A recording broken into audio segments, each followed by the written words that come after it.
This is Segue, a weekly program exploring the lives and work of the people of Southern Illinois University Edwardsville.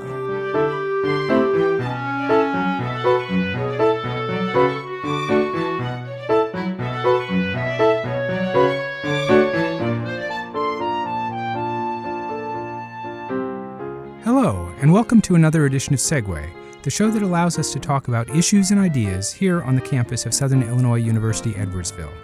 I'm Kevin Leonard, the Dean of the College of Arts and Sciences, and I'm very pleased to be here today with Dr. Kimberly Archer, Professor of Composition in the Department of Music. Dr. Archer earned a bachelor's in music education from Florida State University, a master's in composition from Syracuse University, and a doctor of musical arts in composition from the University of Texas at Austin. Dr. Archer taught at Bowling Green State University in Ohio and Western Carolina University before she joined the SIUE faculty in 2005. She teaches composition, music theory, analysis, counterpoint, and 20th century music. A specialist in music for winds and percussion, Dr. Archer is the first woman to be commissioned by the President's own United States Marine Corp Band to write a composition for a US Presidential Inauguration. This piece, Fanfare Politeia, was performed at the 59th Presidential Inauguration in January 2021. This year, Dr. Archer was promoted to the highest faculty rank at SIUE, Distinguished Research Professor. Welcome to Segue, Dr. Archer. Thanks for having me. Well, let's begin by having you tell our audience a little bit about yourself. How did you become interested in music? My father is actually an amateur/professional organist and has played in churches for my entire life. And he gave piano lessons after school, so I would go with him to practice at the church and sit in the back and listen to what he was doing. He tried to get me to take piano lessons, and but I wish I had when I had the chance. I just refused. I would not do that. But when 6th grade came around and I was offered the opportunity to be in band, I was trying out all the instruments, and I knew I wanted to do music, but I was terrible at all the woodwind instruments, made sounds that only a dog can hear. And then they handed me a trumpet and I blew this perfect note on it. Came home and told my parents, I'm going to play the trumpet. And it was kind of a love at first sound after that. I was probably in 7th or 8th grade then when I decided, this is really what I want to do. Okay. So when you ended up in college at Florida State, were you planning on a performance degree, or had you become interested in composition by that time? I've never ever thought that I would be a performer. Okay. For Florida State standards, I was a high side of mediocre trumpet player, but I had such crippling stage fright. I just couldn't. It's a wonder I got into college because my audition, I froze up so terribly. But I actually went to college for music education. And I knew, because my dad was a teacher, that was his day job, I knew that I wanted to teach. I had an image in my mind of composers who freelance for a living have to live in their car. And I felt like maybe I wanted health insurance and things like that. Mm-hmm. When I got out of my music education degree, though, it took me about 6 weeks of teaching high school band to realize this also was not for me. There were some very interesting days, and I'm sure all public school teachers can relate. So I ended up going back to graduate school for composition, but always with the thought that I wanted to be a teacher. Okay. Oh, that's really fascinating. So when, I forgot to ask you, when did you start composing? Wow. I mean, that's actually kind of a hard question to answer. I think I was always kind of making up little tunes for myself as a child. The first time that I started thinking maybe I was interested was when I got into high school marching band, and we had an aging band director very near retirement who in the 90s had gone backwards to doing things like the theme from Hawaii Five-0. Not what you'd call really contemporary stuff. And so I was doing some arranging for the marching band, which taught me how to notate music. And then it was kind of a short step from there to going, well, I could just make up my own stuff. Okay. So was there a pivotal moment in graduate school where you thought, I might actually be able to make a living teaching composition? Yes, but it's kind of a sad story. I got to my doctorate The first 6 months of a doctorate are just hang on for dear life. And in the middle of that, my best friend was killed in a car accident. Oh, I'm sorry. Yeah, he was 24 at that time, and I was all the way out in Texas, and he was back in Florida. And everybody told me, well, you just need to write about it, write some music. And when you're that upset, the idea of writing music is like, please give me advice I can use. But as I got over the initial grief and did actually start writing music about this event, it forced me to connect with a mentor composer that I had been trying to figure out how to make that connection with. And by the time the piece was finished and premiered by our mutual college band director even, I realized I could do this. There's something in me that can connect with other people, and that will make it worth taking some risks. Oh, wow. That's a very touching story. So, were there, you mentioned working with other composers as mentors. Were there important individuals who encouraged and supported you as you pursued your career in music? That band director, my college band director, Pat Dunnigan, he was a very no-nonsense kind of guy. And when I was an undergraduate and experimenting with arranging mostly, he would say things to me like, well, there's nothing wrong with your scoring, but I just don't think you actually know what these instruments sound like. And of course, everything that came out of his mouth was golden to me. So if he said something like that, I was off to study and listen and prove him wrong. That mentor composer, his name is David Maslanka. He just passed away a few years ago. David's big contribution to me was to be willing to look at the more spiritual side of being an artist. I'm a very left brain kind of analytical, organized person, and David pushed me to open up to a bigger world. And through David, I connected with a band director in Wisconsin who's my age, Chris Werner. Chris also passed away a few years ago. But through our mutual connection with David, we became such good friends. And Chris encouraged my writing even when it wasn't going well, and would frequently say to me, I wish you would just compose. Get past the politics of your job and all of that. Sit down and do what you do. Be a composer. Pat Dunnigan is still alive. David Maslanka, Chris Werner or not. It's been an interesting shift in my perspective as a composer to now be absent two of my three major milestone connections in music and have to take responsibility for myself and the trajectory of my art and my career. Oh, wow. So can you say a little bit more about how your personal experiences have influenced your career? You've mentioned these I think, really important relationships and of course, the tragedy that happened while you were in your doctoral program that inspired some of your writing and helped you understand that you would be a composer. But are there other ways in which your experiences have shaped what you write? Sure. Another big one that's been fairly recent was I was one of the founding members of the Faculty Association, which is the IEA-NEA union for the faculty. And when that organization was first forming, it was incumbent on people like me and Mark Pepsel and others to persuade our colleagues that this was something we needed to have. I'm actually kind of shy, not that maybe people can tell, but I found myself going into strangers' offices and having to make a case and speak to something that I believed in very strongly.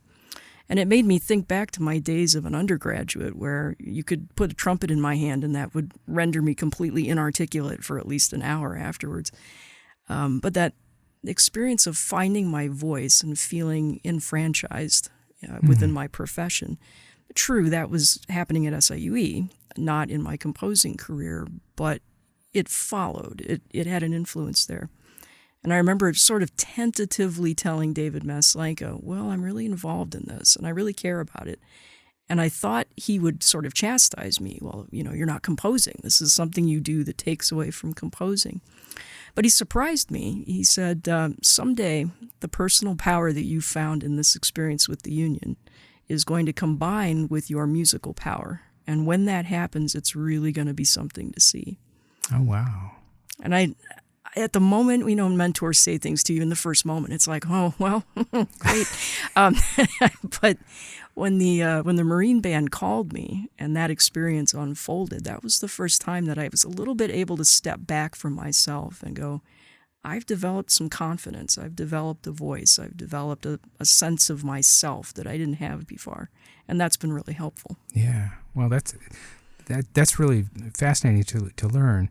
So, and I do certainly want to come back to talk about your commission with the Marine Corps Band. But before we get there, I want you to say a little bit more about why you've ended up mostly focusing on compositions for winds and percussion. And I think some of that has made sense to me since you've resisted starting with the keyboard, which I think is really fascinating. But can you say more about why you focused on writing for bands or wind symphonies and percussion ensembles? Sure. It's really a very straight line. I grew up as a band kid. Mm-hmm. I played the trumpet. I was in the marching band. I was surrounded by band people. When I went to college, I was a music education major, so I was surrounded by my peers who also wanted to be band directors. And the first people who ever mentored me, from my middle school band director who looked at my first attempt to write down Bridge Over Troubled Water for trumpet, said, well, I don't actually think that it's in 6/4. And I said, but then I don't have to tie any notes across the bar lines that way. And he kind of rolled his eyes, and of course I didn't understand that then. But my high school band director was very supportive. My college band director, even when I was in graduate school, the conductors of the wind ensembles were always so helpful to have an open door and let me bring ideas to them and perform my music. I mean, there's nothing more beneficial and powerful to a young composer than having their music performed. Mm-hmm. And so I had relationships with these band directors. That's who I wrote for and brought my music to. I really can't see myself doing anything else. I mean, I trained to write for orchestra and write for piano and choir, and I like it when those commissions come my way, but I'm a band kid. Well, that's really really great to hear. So let's talk about your commission by the President's own United States Marine Corps Band for the inauguration. What was it like to have that experience? Well, I actually know the assistant conductor from my first year teaching after my doctorate. He was a master's student, and I was a brand new professor with the ink still wet on my diploma. And I had just turned out to volunteer with the marching band because, well, I'm a band person. And he and I became fast friends. And then we sort of lost touch with each other. And he had started calling me in December before the inauguration. And I was like, yeah, okay, Ryan, it's going to be a long conversation. We haven't talked in so long. And I kept putting it off and putting it off. He finally caught me on January 1st and said, listen, my boss is going to call you. I just wanted to give you a heads up. I know sometimes you get a little excited. And then he dropped it on me. We're going to commission you for the inauguration. And I hung up the phone, and I was visiting my father at Christmas. And my father says, you look pale. What was that about? So Ryan's boss, Colonel Fettig, called me later that afternoon. And he said, well, yeah, there's COVID, so we can't invite you out to Washington. We have to cut down the number of seats for the band even so we can space them out. But we do want to commission you, and we are going to play this at the inauguration. Here's the catch. We're going to need everything in 7 days. And yes. Wow. Yeah. So I thought, well, that's the end of my Christmas visit. And for 7 days, I don't remember anything. Wow. My dad brought me coffee and put it under my nose once in a while. The January 6th events happened while I was working. So I do remember the news being on in the background. But at the end of 7 days, I hit send on a 3.5-minute work and then slept for 3 or 4 days. And it was just a whirlwind. But then when they got to rehearsal up on the podium, Ryan snuck his cell phone in and took video and sent it to me. And I just sat there like shaking. The Marine Band is the best band in the world. And they're on the stage for the presidential inauguration, and that's my music. Whoa. Yeah. And then at the gig, I mean, of course, I was listening for, there's always commentators and all of that during the inauguration. I was listening to see if they would actually broadcast my piece. And the station I happened to be listening to, they not only did, my whole piece was uninterrupted, but they said my name. I was like, wow, oh, my dad just heard that. It was amazing. That sounds amazing. And I didn't realize that this all materialized really in the space of a week. Well, if anybody right else, before the inauguration. If anybody else had called me, I would have said I need 6 months to do that project. Well, when you first started telling the story, I thought, oh, this must have been a year before the inauguration. And then oh no, it's well, yeah. Less than a month. That's the marching band arranger in me. You get jobs like that when you're an arranger. Okay. It's really helped me with my work ethic and my sense of personal pacing, but also that confidence I was talking about. I had to be able to say to myself, they wouldn't have called me if I wasn't ready to do this job. And that really helped.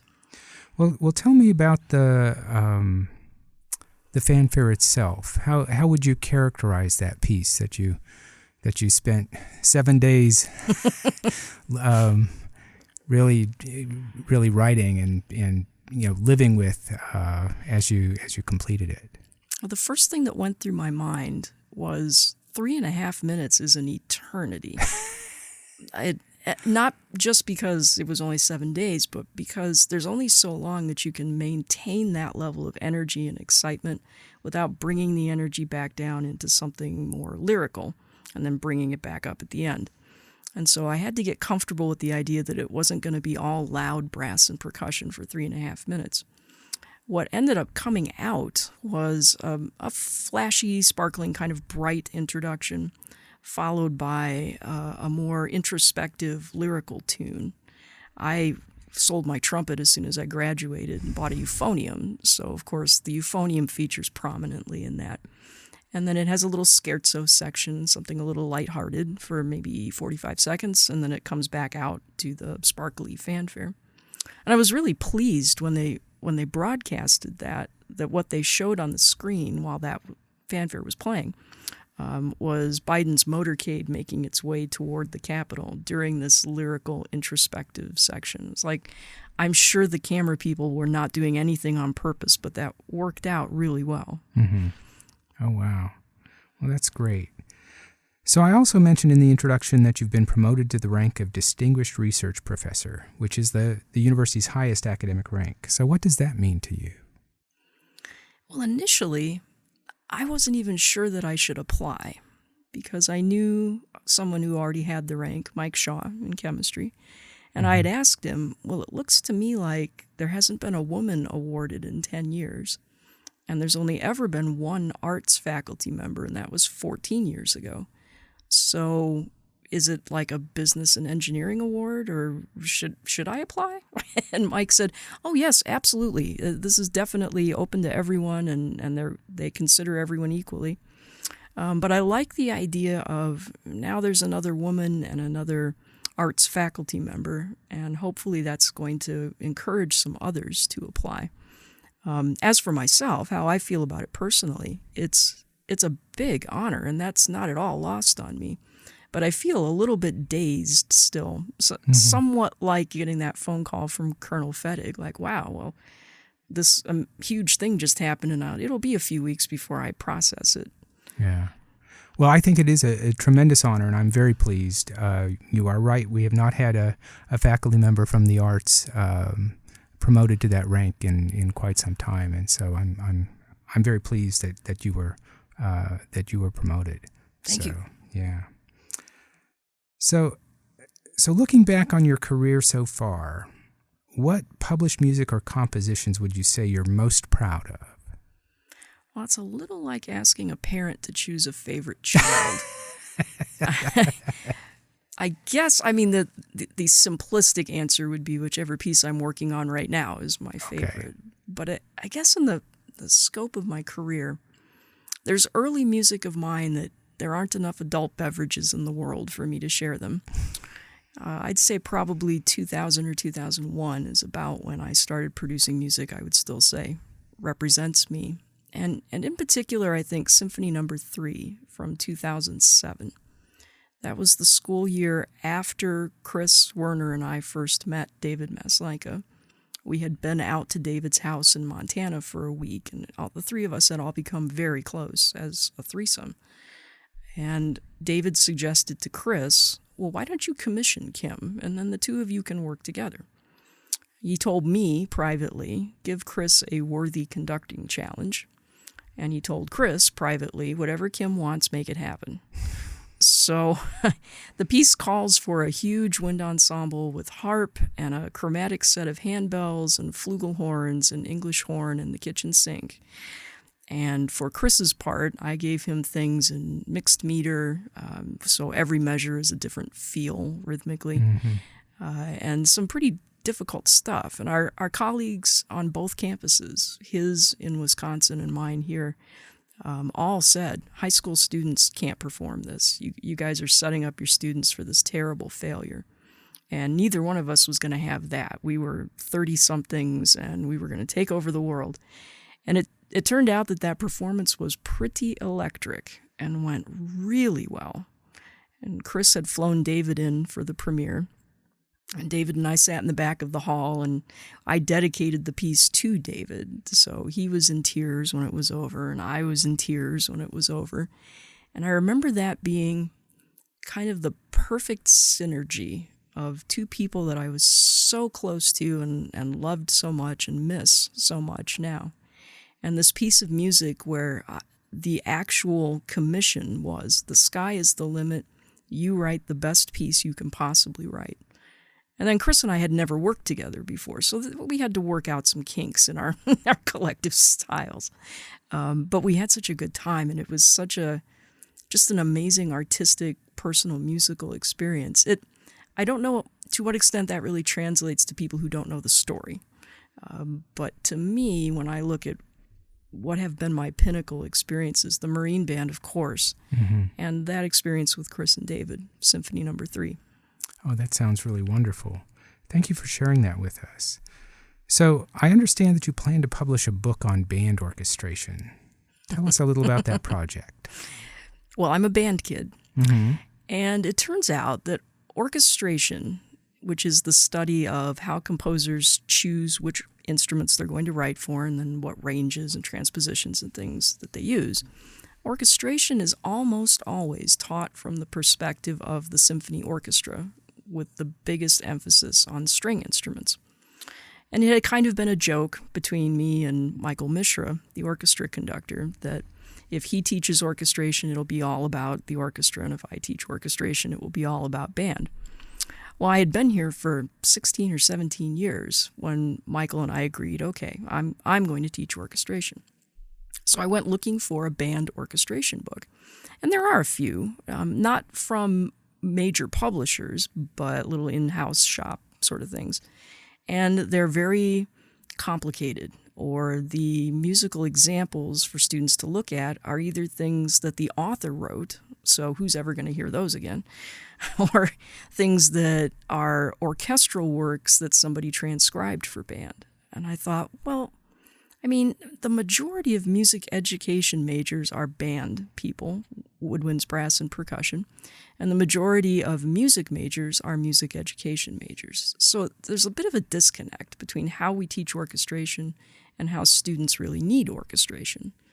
So I decided, well, I'm going to do it. I'll take 6 months off from composing, and I will assemble the best excerpts from the band repertoire that I can and write a book about orchestrating for the symphonic band, with the goal of helping music education students in particular, but also my composition students, understand how to do this thing, which is considered a little bit niche in the orchestration world. The really interesting or infuriating part of this process has been that getting those excerpts from the band repertoire it's not free. I have to pay licensing for that. Sure. And there's an awful lot of conflict between publishers in the band world and professionals in the band world. So that's been a really slow, frustrating process. But I still think it's going to be released this summer. And I'm hopeful what'll happen then is a lot of students who maybe don't know a lot of band repertoire will be sucked in and fall in love with it as I did. Okay. Well, that gets us to your teaching, and we don't have a lot of time to talk about this, but tell us a little bit more, because we've talked a good deal about your compositions. What are your favorite classes to teach, and what do you most like about teaching here at SIUE? My particular assignments at SIUE have me focusing on freshmen. Okay. So I teach 2 classes that end up meeting 5 days a week. I see the freshmen all of that time, their fall semester, their spring semester, every single day. And we end up being close, sometimes for better, sometimes for worse. And I really like that part of my job because I remember being a freshman in college and having a little bit of culture shock getting started as a student. I feel like I'm in a position to help them get over that transition. The other part of my job has me working specifically with composers. Mm-hmm. And what I've learned as a composition teacher is my job is mostly to stay out of the way. Composers develop their voice slowly, so over 4 years there is a notable improvement. But in any 1 week to the next of lessons, it's slow. I don't know if there's a better word for it. But continuing to encourage them to write is a big part of my job, and I understand that all too well also. Writer's block is a real thing. You get that blank piece of staff paper and now what? Or you get that first 4-measure idea and like, well, that's all I've got. What do I do with it now? So keeping out of the student's way so that they can write, but helping them get over those little speed bumps as they're starting to write is really what I do, and I can't think of a better way to give back to my profession. Okay. Well, and I look forward actually to hearing some of your students' compositions. I haven't had that. I don't know that I've had that opportunity yet, but I do regularly attend band concerts here, and if some of the students do have some of their work performed, I look forward to that. Great. So I like to end my interviews by asking my guests to offer some advice. So what advice would you give to a student who's interested in studying music here at SIUE? Compose, compose, compose. If I had a nickel for every time David Maslanka said to me, you know, Kim, composers compose. Writing all the time, writing anything, even the muscle memory of being able to notate music quickly by hand is a valuable skill. The other side of that, compose, compose, compose, is listen, listen, listen. Mm-hmm. Because the more styles you're familiar with and can draw on, the broader and more rich your own music can be. Yeah. Well, that sounds like great advice. So thank you so much, Dr. Kimberly Archer, for talking with us about your experiences and your work as a composer. I look forward to hearing more of your compositions and to further conversations with you about your work. And for our listeners, thank you for joining us. Stay safe and take care. This has been Segue, a production of the Department of Mass Communications at Southern Illinois University Edwardsville. All rights reserved.